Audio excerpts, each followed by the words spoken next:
ቤተ ክርስቲያን በሄዳ አይደለም እኮ ይላሉ ሰዎች። እግዚአብሔር በሁሉም ቦታ አለ የለም? እሺ ጎማችሁ ሲተነፈስ የት ነው የምትሄዱት? ጎማ ሲተነፈስ የት ነው የምትሄዱት? ጎሚስታ ምን ልታስሞሉ? አየር በሁሉም ቦታ አለ የለም? ምን ጎሚስታ ያስፈልጋል? አየር እንደው በሁሉም ቦታ አለ ብለህ መኪናን ሳትነዳው ትቀራታለህ። አዎ እግዚአብሔር በሁሉ የሞላ ነው። አየር በሁሉ ቦታ እንዳለው ሁሉ ግን በረድኤት የሚገለጽባት ቦታ ደግሞ አለች። 30 ጸሎት ቤተ ከምትጸልይ አንድ ጸሎት ቤተክርስቲያን ብትጸልይ በዚህ ስፍራ ለሚጸለይ ጸሎት አይኖቼ የተከፈቱ ይሆናሉ ብሎ ቃል ገብቷል። በቃ ምን እንግዲህ እሱ ካለ ምን እናረጋለን? ለሰሎሞን አለው እኮ አይኔም ልቤም ዘወትር በዚህ ስፍራ ይሆናል።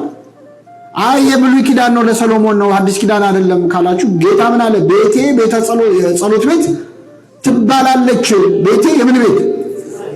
አይ ጌታ ያለው ለጻፍት ፈሪሳውያን ነው፣ አዲስ ኪዳን ላይ የለም። ሐዋርያት 9 ሰዓት ወደ ምኩራብ ሄዱ ነበር ይላል። ለምን ሄዳሉ?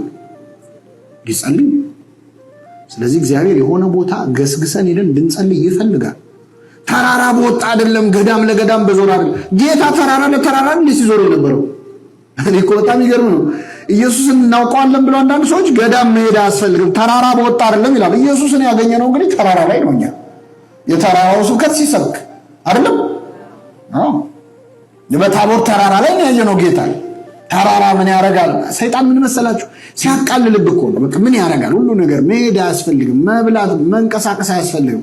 በቃ እዚሁ ቁጭ ብለህ ሽባ ሲያደርግም ማለት ከቤት ተነስተ ቤተክርስቲያን እስክትሄድ ድረስ ያለው እርምጃ ኃይል እንደሚሰጥ ያውቃል። ወደ እግዚአብሔር መገስገስ ያለውን ክብር ያውቃል።